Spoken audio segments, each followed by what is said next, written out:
In early 2018, police in Volusia County, Florida found themselves in a frustrating situation. They were investigating a serious and tragic local murder, one that very obviously had been meticulously planned out.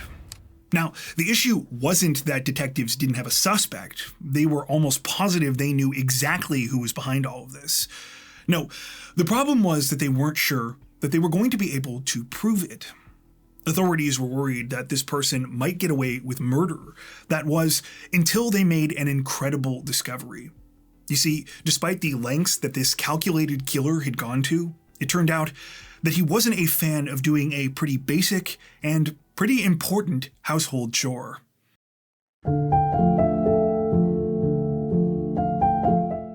February 27th, 2018, started off like a normal Tuesday for 29-year-old Jessica Devnani. After waking up early and getting ready for the day, she left her house at around 7:30 a.m., driving to the Chase Bank branch where she worked in Orlando, Florida. On her way, Jessica took care of another morning routine. She called her 25-year-old fiancé, Patrick De La Cerda. Despite being engaged, Jessica and Patrick didn't live together yet.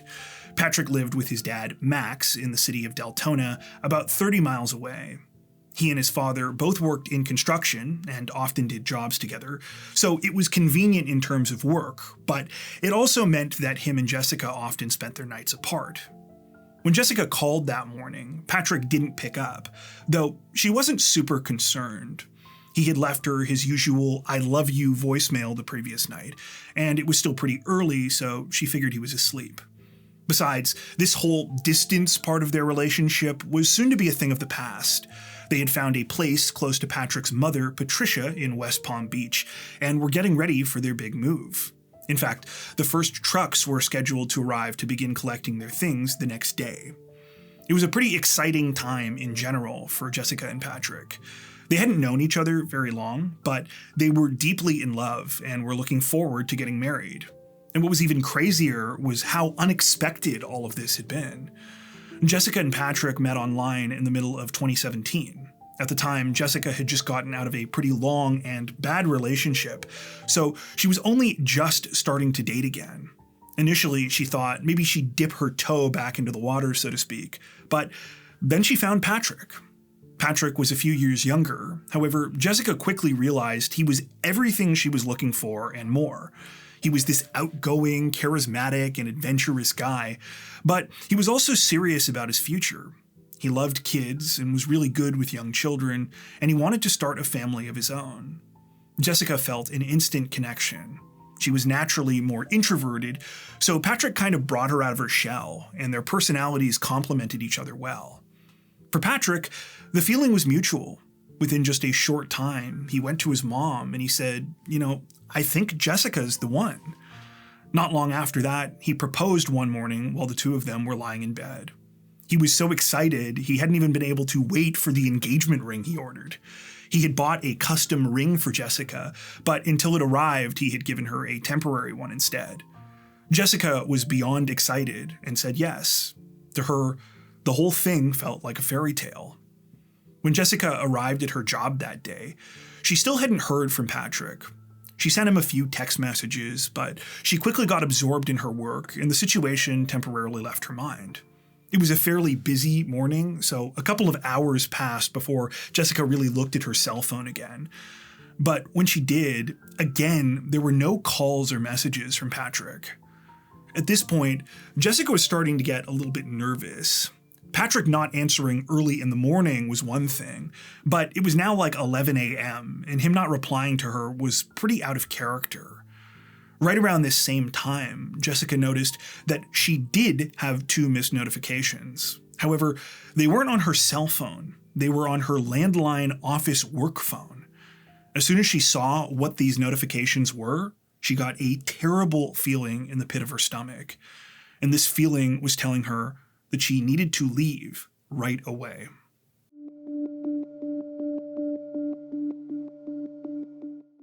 After leaving work, Jessica immediately began the 30-mile drive north to Patrick's home in Deltona.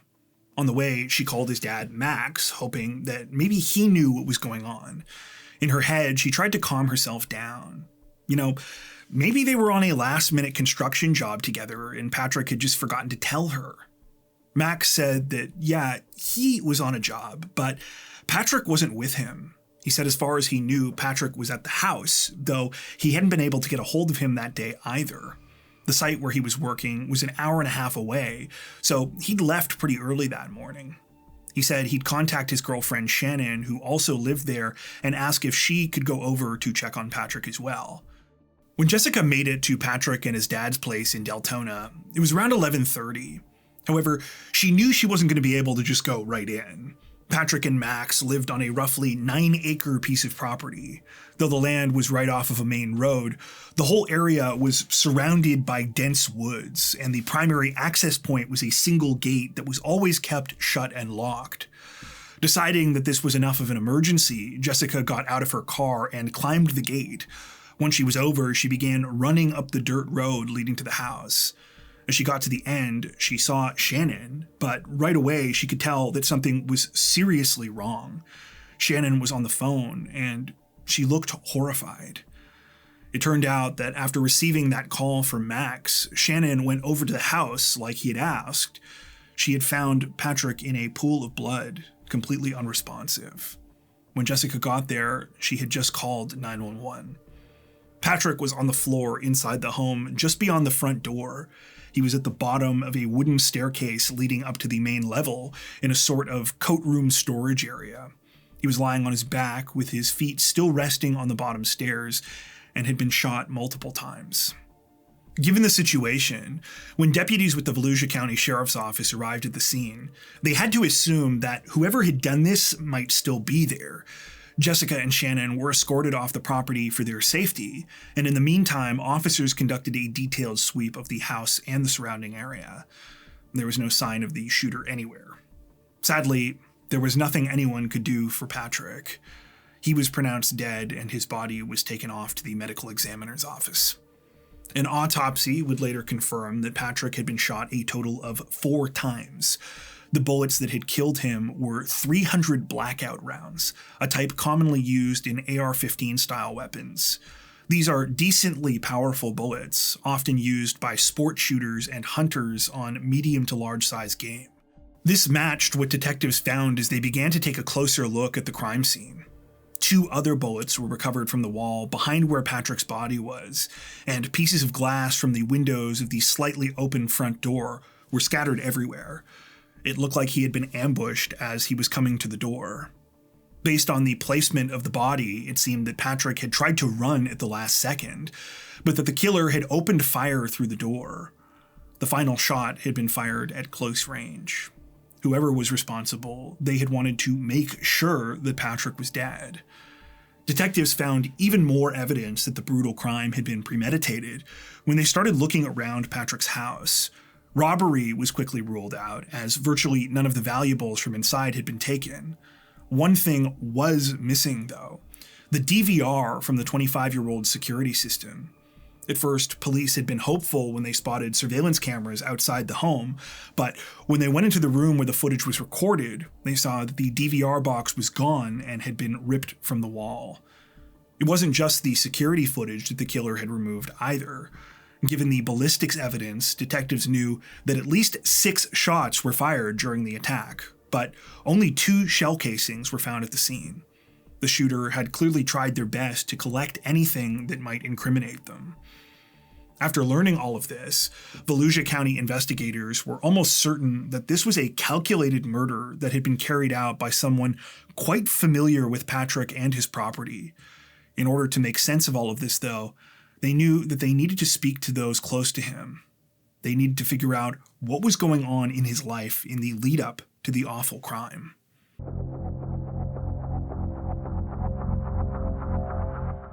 As police were conducting their thorough walkthrough of the crime scene, Patrick's father Max showed up as well.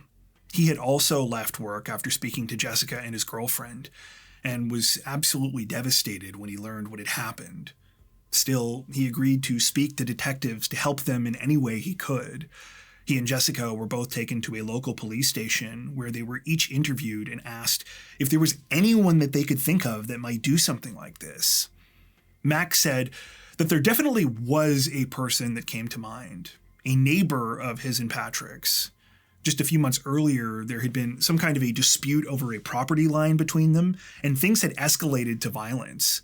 Patrick had actually had to call police because this neighbor had shot at him. Understandably, this was very interesting to detectives, but when they looked up the neighbor's name, it was clear the man couldn't have been the shooter. He was in jail at that moment, and there was nothing else linking him to the crime. Investigators asked Max, is there anything that happened specifically today that you can think of? Maybe something that stuck out to you as strange? Max thought about it for a second, and he said, yeah, actually there is. Max explained that around 7:15 that morning, he got a call from a number he didn't recognize. He picked up, and there was a man on the other line who said that he was a delivery person and that he had a package for Patrick. Now, this in and of itself wasn't the strange part. You remember before that I told you there was a gate blocking the main access road to Max and Patrick's house. On that gate, there was a bunch of standard private property and no trespassing signs, but there was also a notice specifically for deliveries and stuff like that. The notice instructed drivers to call Max's number if they needed to drop something off. Max wasn't home because he had already left for work by this point, so he had sent Patrick a couple of text messages. Patrick wasn't responding though, so he asked the man on the phone if he could hang up and give his son a call, after which he would phone him right back. This is where things got weird. The man on the phone immediately shut Max down and said, "No, you can't call this number back," before ending the call himself. Max thought this was strange behavior for a delivery person, but at the time he didn't read too much into it. He was more frustrated that Patrick wasn't getting back to him. He knew that he was waiting on that engagement ring for Jessica that he was really excited about, and he figured this was probably the delivery, so he didn't want him to miss it. Detectives initially weren't sure what to make of this, so they started speaking with Jessica. It turned out she also had an idea of who could be behind what had happened. Jessica told investigators that before she met Patrick, she had been with a man named Gregory Bender. She and Gregory had actually met in a very similar way. They had started their relationship after finding each other on an online dating site in 2009. At the time, Jessica was 21 and Gregory was 42. Despite the considerable age gap between them, Jessica said that their personalities really seemed to click. She said she was attracted to Gregory's charm and intelligence, as well as the fact that he kind of already had life figured out. Gregory was a successful hedge fund manager, and people really appeared to respect him. She felt special that a man like this wanted her in his life. It wasn't all good news, though. Pretty quickly, Jessica saw the first signs of trouble. Gregory could be controlling and possessive, and he would do things like hint that he could make people's lives miserable if he thought they'd betrayed him. Jessica wasn't blind to the fact that these were red flags, but the more she got to know Gregory, the more she got sucked in.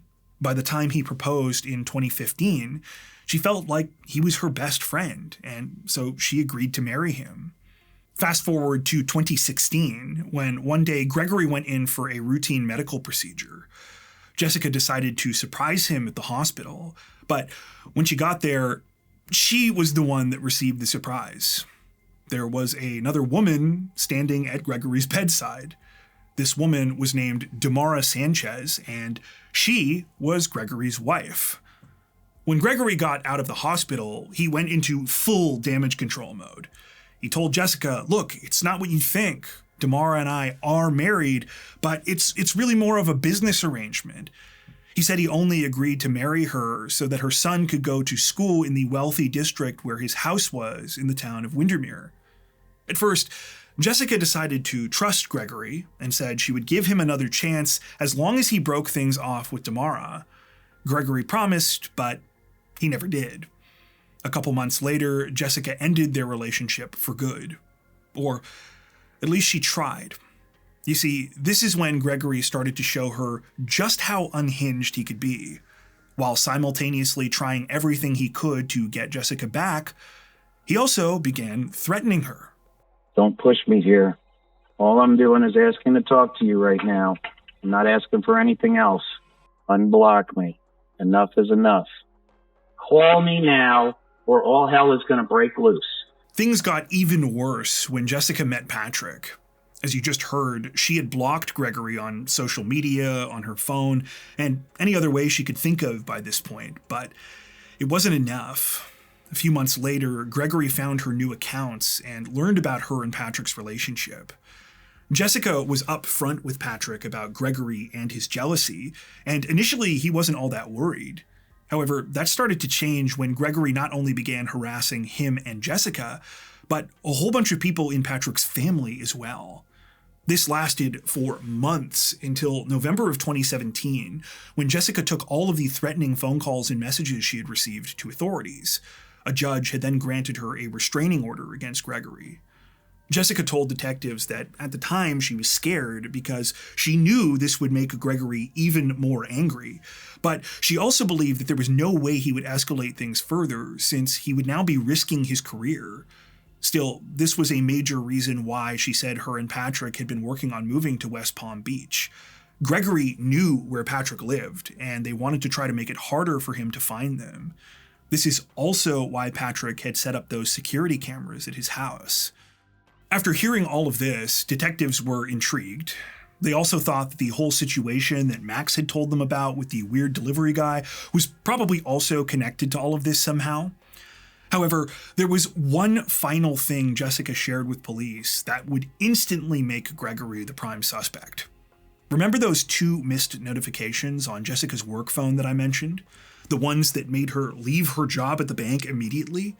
Well, those notifications were 2 missed calls from Gregory. Not only was this the first time Gregory had contacted Jessica in roughly 2 months, but both of those calls had come in less than 2 hours before Patrick was found dead.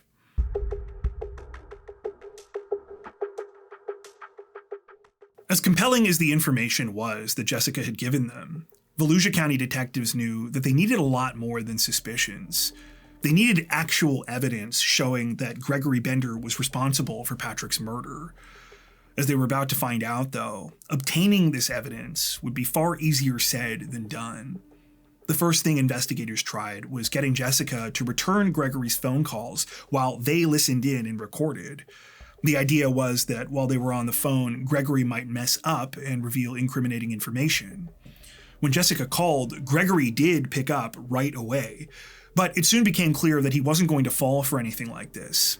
He said he was sorry about Patrick's death, though stated he only knew what happened because he heard about it on the news.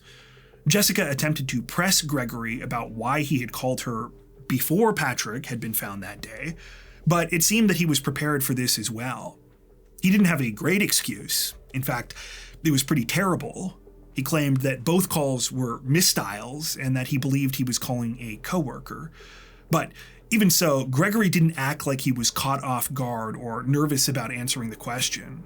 He simply denied everything, and in fact, was brazen enough to use the phone call as an opportunity to ask Jessica to see him again. Mere hours after her fiancé had been brutally gunned down in cold blood. If Gregory's behavior wasn't enough to convince detectives they were on the right track, they quickly found something else that would. It was surveillance video collected from one of Gregory's neighbors in Windermere. The footage showed him leaving his house and driving off shortly before 6:15 a.m. on the morning of Patrick's murder. This was interesting not only because it proved that Gregory wasn't home during the window when the crime took place, but because it also potentially explained something else. The drive from Windermere to Patrick's place in Deltona would have taken about an hour. In other words, it lined up perfectly with that strange call that Max had received. As much as everything seemed to be pointing in Gregory's direction, so far, detectives still didn't have anything they could really use to pin him down. And they were about to get more bad news. Results were starting to come back from forensic testing on items at the crime scene, and there weren't any fingerprints or DNA from the killer on Patrick's body or anywhere else in the house. Fortunately, it was at this point that investigators would get a huge break, one that came from an unlikely source. It happened when they received a call from a lawyer saying that they were representing a client that wanted to speak with them. The client was Gregory Bender's ex-wife, Damara Sanchez. When detectives met with Damara, she told them that she was absolutely terrified of Gregory. In fact, this meeting between her and plainclothes officers took place in a random parking lot at her request because she said she didn't want to risk Gregory seeing her going into a police station.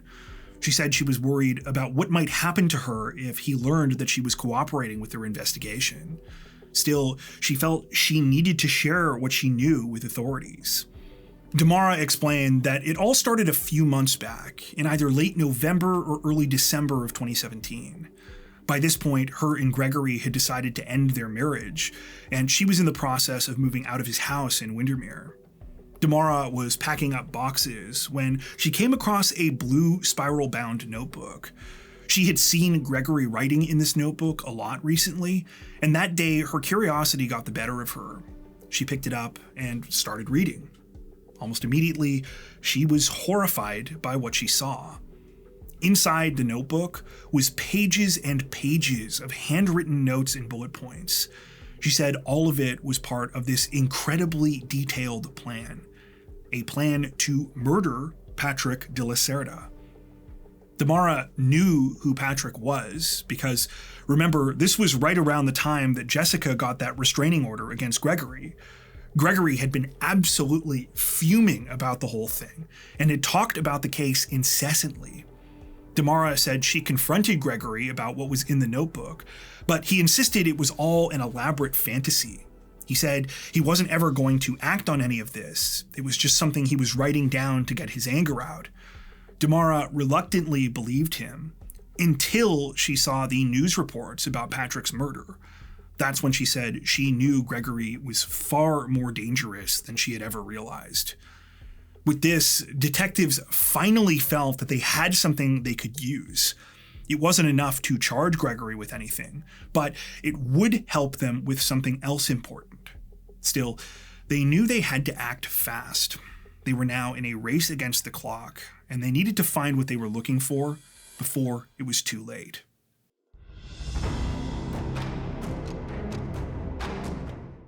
After speaking with Damara Sanchez, Volusia County detectives did two things.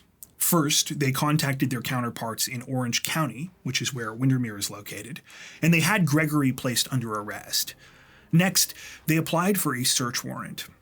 As I said before, police didn't have enough to charge Gregory with murder, but what they did have was proof that he had violated the restraining order Jessica had against him. Initially, they didn't want to do this because of fears that they would tip him off that they were onto him, but now they were more concerned about him destroying evidence. And with the information that Damara had given them, they finally had enough to get a warrant to search his home. This was definitely a promising development, but it also put detectives in a pretty nerve-wracking position.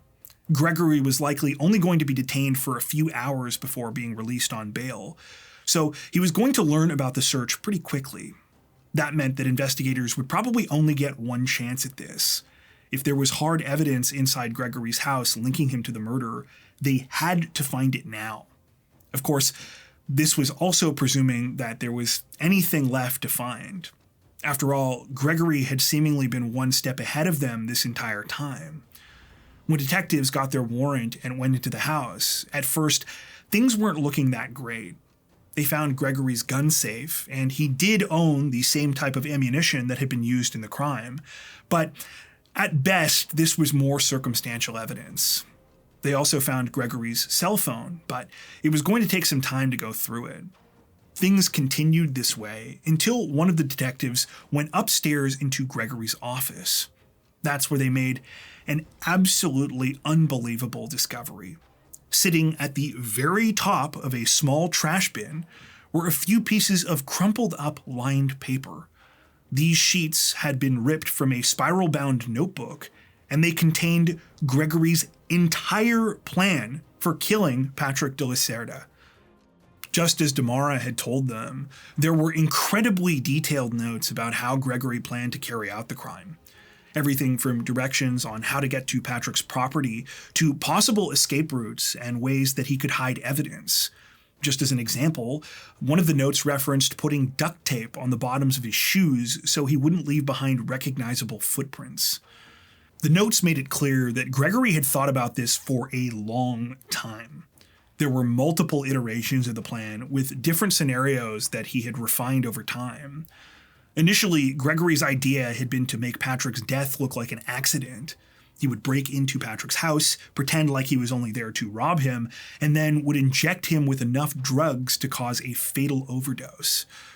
It's unclear why Gregory changed his plan, but what we do know is that the notes explained something else that detectives had been wondering about. They revealed that Gregory had been the one that called Max on the morning of the murder. He had posed as a delivery driver in order to lure Patrick out of his house. Gregory even had accompanying maps which he had hand-drawn of the De La Cerda property.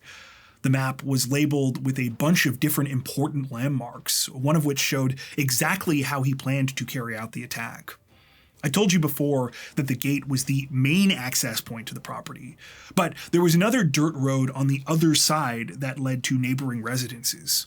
Along the trail, there was a point where you could get through the dense woods and approach Patrick and Max's house without being seen.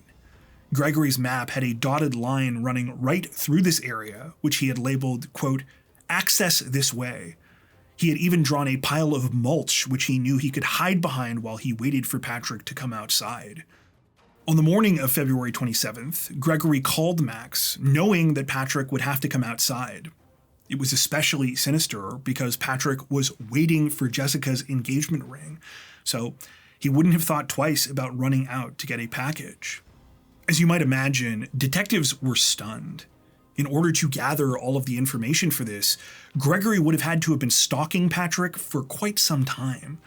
What was even crazier is that Gregory had gone to all of this trouble and had done all of the things they already knew about to cover his tracks, only to leave his whole plan just sitting in the trash. As it happened, Gregory made one other careless mistake, and it would prove to be just as valuable to investigators. In a random junk drawer in his kitchen, detectives found a spent shell casing. It was another .300 blackout round, just like the ones that had been used to kill Patrick. Ballistics analysis would reveal that this casing, as well as the two found at the crime scene, were from rounds that had all been fired by the same gun. The timing of all of this couldn't have been more perfect. As police suspected, Gregory wasn't held very long on the restraining order violation. He had just enough time to be released and drive home before he was arrested again on his front lawn.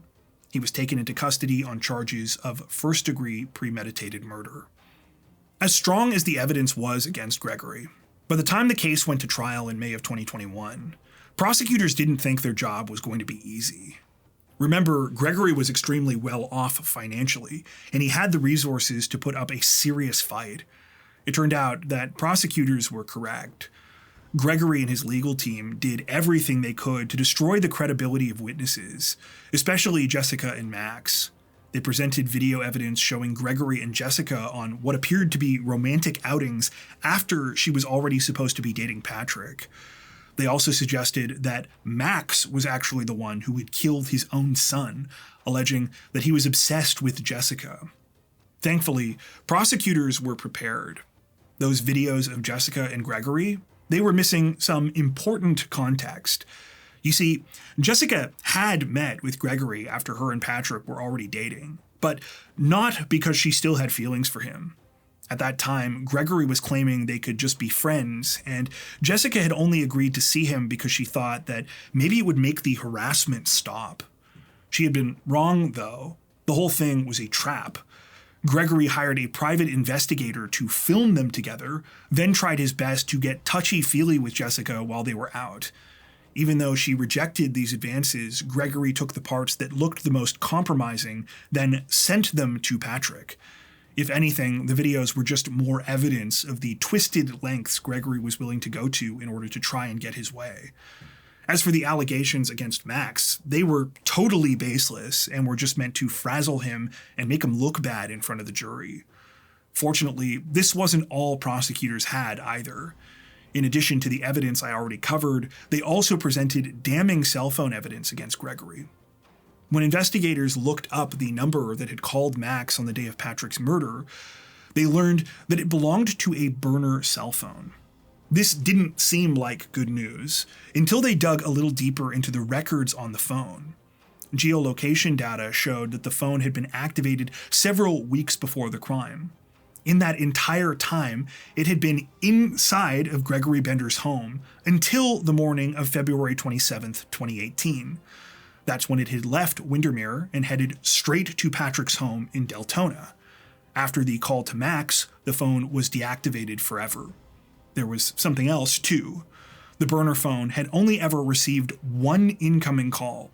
It was from Gregory's personal cell phone. When all was said and done, it took the jury just 2 hours of deliberation to reach a verdict.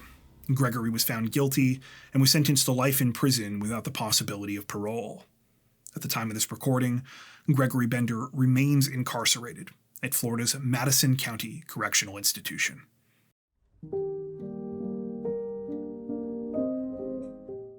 This story has so many layers of tragedy to it.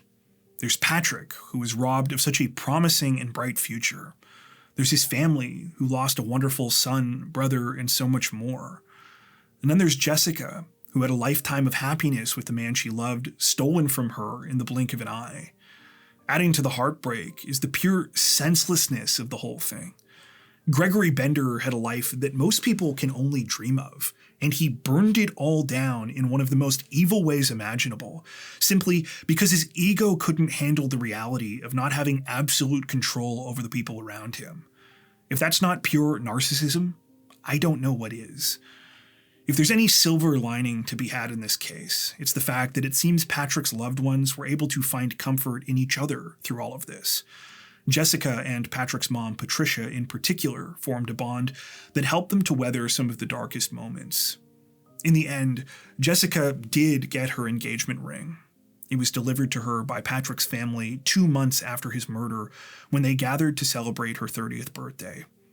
Even though it came to her under circumstances she never wanted or imagined, she apparently continues to wear it to this day, both as a celebration of her and Patrick's love and a life that was taken far too soon.